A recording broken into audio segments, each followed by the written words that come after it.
From the Albuquerque Journal, this is the leading news. I'm Gino Gutierrez. It's Thursday, January 1st.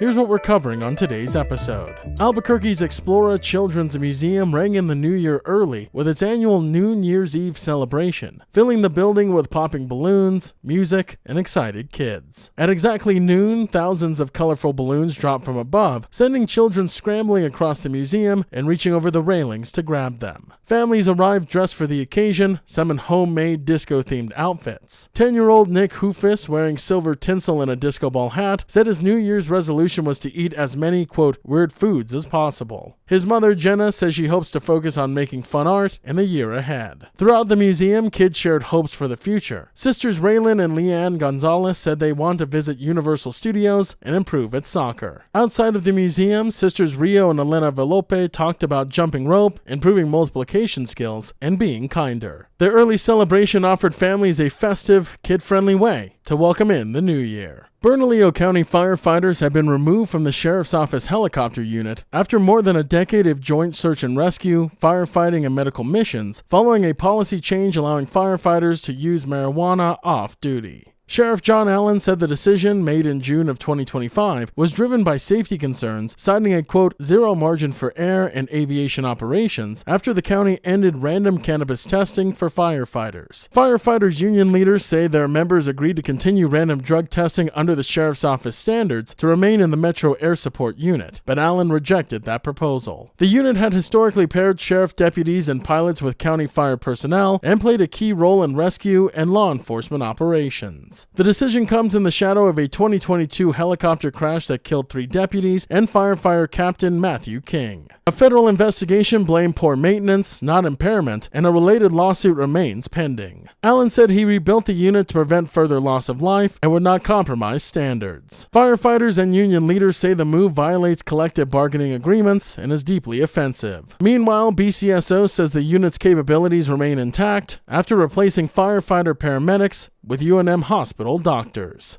And Las Cruces Police Chief Jeremy Story warned that juvenile violence in the city is escalating, driven in part by easy access to guns and the role of social media in glorifying crime. In a video released on Tuesday, Story described cases in which teenagers allegedly committed shootings, issued threats online, and displayed firearms on social platforms, sometimes broadcasting recklessness and violent behavior for attention. Since 2020, 17 juveniles in Las Cruces have been charged with murder or manslaughter, while hundreds more have faced charges for aggravated assault and weapons violations. Story said the police are encountering children as young as 10 years old with guns and drugs, with felonies now making up 41% of juvenile charges. He described firearms, including modified handguns and rifles, as so common among youth that they often draw little reaction in social settings. The presentation followed a year marked by multiple deadly shootings involving teenagers, including a mass shooting at Young Park and several other high-profile cases. Story argued that weak accountability,